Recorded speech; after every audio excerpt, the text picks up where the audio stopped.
नमस्ते दोस्तों, मेरा नाम है निखिल और आप देख रहे हैं 26 मई के रोज की सुर्खियां। पहली सुर्खी का संबंध नए संसद भवन से है। 28 मई को संसद भवन का उद्घाटन है। सियासत तो बराबर चल रही है। अब विवाद में सुप्रीम कोर्ट की भी एंट्री हो चुकी है, एग्जिट भी हो ही गया है। सुप्रीम कोर्ट में एक PIL लगाई गई थी, यानी कि याचिका। वकील CR जया सुकीन इनका नाम था जिन्होंने लगाई थी। मांग ये कि लोकसभा सचिवालय को ये निर्देश दिए जाएं कि नई संसद का उद्घाटन राष्ट्रपति ही करें, क्योंकि वो देश की पहली नागरिक हैं। साथ ही संविधान के आर्टिकल 79 का भी जिक्र किया गया। संविधान के आर्टिकल 79 के मुताबिक देश के लिए एक संसद होगी जिसका हिस्सा राष्ट्रपति और दोनों सदन होंगे, यानी लोकसभा और राज्यसभा।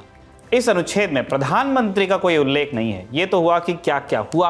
अदालत ने क्या कहा? जस्टिस JK माहेश्वरी और PS नरसिम्हा ने कहा, हमें पता है ऐसी याचिकाएं क्यों दायर की जाती हैं, हम इसे एंटरटेन नहीं करेंगे। गनीमत समझिए कि हम आप पर कोई जुर्माना नहीं लगा रहे। एक तरफ सुप्रीम कोर्ट मामला सुनने को तैयार नहीं, उधर राजनीति रुक ही नहीं रही है। इस बीच आज नए सदन की तस्वीरें और वीडियोस भी आए। प्रधानमंत्री नरेंद्र मोदी का बयान भी आया कि नए संसद भवन को देखकर सभी देशवासियों को गर्व होगा। विवाद में एक अपडेट ये भी है कि पूर्व नौकरशाहों, राजदूतों और वेटरन समेत कुल 270 प्रतिष्ठित नागरिकों ने विपक्ष की निंदा की है कि वो बेकार में नए संसद भवन के उद्घाटन का बहिष्कार कर रहे हैं। अगली सुर्खी सुप्रीम कोर्ट से है। आम आदमी पार्टी के नेता और दिल्ली सरकार के पूर्व मंत्री सत्येंद्र जैन को सुप्रीम कोर्ट ने मेडिकल ग्राउंड्स यानी स्वास्थ्य कारणों के चलते अंतरिम जमानत दे दी है। बीते कई दिनों से उनकी तबीयत खराब होने की खबरें आ रही थी। बीते रोज 25 मई को वो बेहोश होकर जेल के बाथरूम में गिर भी गए थे। तब उन्हें अस्पताल में भर्ती कराया गया था। पहले DDO अस्पताल ले जाया गया, फिर वहां से उन्हें LNJP अस्पताल में शिफ्ट किया गया। मीडिया रिपोर्ट्स के मुताबिक तबीयत बिगड़ने पर उन्हें ऑक्सीजन सपोर्ट पर भी रखा गया था। इससे पहले जैन की कुछ तस्वीरें भी वायरल हुई थी। तस्वीरों के बाबत दावा किया गया कि सत्येंद्र जैन बीमार हैं और जेल में उनका वजन 35 किलो तक घट गया है। बीमारी का हवाला देते हुए ही सत्येंद्र जैन के वकील ने सुप्रीम कोर्ट में जमानत याचिका दायर की थी और आज सुप्रीम कोर्ट ने सत्येंद्र को बड़ी राहत दे भी दी है। ED ने मनी लॉन्ड्रिंग के आरोप में सत्येंद्र जैन को 30 मई 2022 को गिरफ्तार किया था और इसी केस के सिलसिले में सत्येंद्र जैन करीब 1 साल से दिल्ली की ही तिहाड़ जेल में बंद हैं। अगली सुर्खी की तरफ बढ़ते हैं। 6 साल की एक बच्ची को किडनैप किया जाता है, उसका रेप किया जाता है और फिर उसकी हत्या कर दी जाती है। पुलिस आरोपी को गिरफ्तार करती है, पूछताछ करती है। तब पता चलता है कि आरोपी ने सिर्फ एक बच्ची के साथ ऐसा नहीं किया, 30 से ज्यादा बच्चियों के साथ ऐसा कर चुका है। और मामला कहाँ का है? देश की राजधानी दिल्ली का।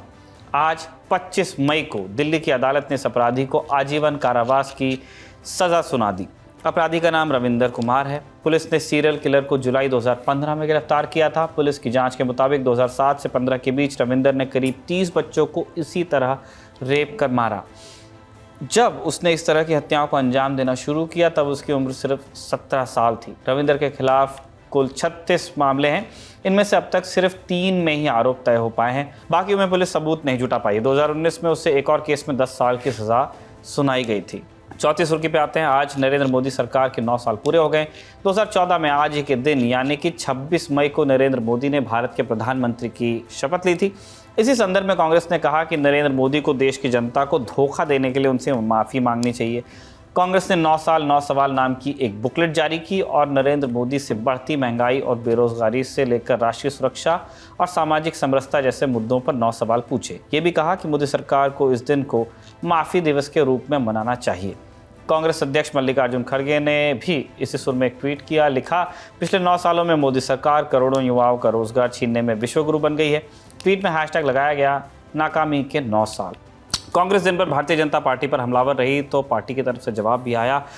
पार्टी के प्रवक्ता रविशंकर प्रसाद, जो कि पूर्व मंत्री भी हैं, उन्होंने एक प्रेस कॉन्फ्रेंस की जिसमें उन्होंने कांग्रेस पर तमाम तरह के आरोप लगाए। एक हम आपको पढ़ के यहाँ पे सुना रहे हैं। वही कांग्रेस करप्शन पर सवाल पूछ रही है जिसके शासनकाल में 2G घोटाला, कॉमनवेल्थ घोटाला, आदर्श घोटाला, बोफोर्स अंतरिक्ष घोटाला, हेलीकॉप्टर घोटाले जैसे कितने बड़े बड़े घोटाले हुए। कांग्रेस ने अपने लिए 4C ग्रेडिंग चुनी है, कट, कमीशन, करप्शन और कांग्रेस, यही है कांग्रेस। आखिरी सुर्खी पे आते हैं। राष्ट्रीय जांच एजेंसी NIA ने कश्मीरी अलगाववादी नेता यासीन मलिक के लिए मौत की सज़ा की मांग करते हुए दिल्ली हाईकोर्ट का रुख कर दिया है। Jammu Kashmir liberation front JKLF के प्रमुख यासीन मलिक को NIA ने 2019 में आतंकी फंडिंग के एक केस में गिरफ्तार किया था। इसके बाद मई 2022 में दिल्ली की एक ट्रायल कोर्ट ने यासीन मलिक को UAPA की संबंधित धाराओं के तहत दोषी ठहरा दिया था और उम्र कैद की सज़ा सुनाई थी।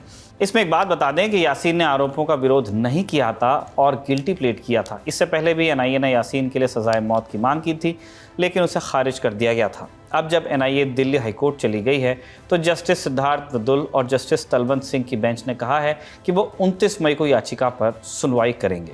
ये थी आज की सुर्खियां। अगले एपिसोड में आपसे मुलाकात होगी। शुक्रिया, शुभ रात्रि।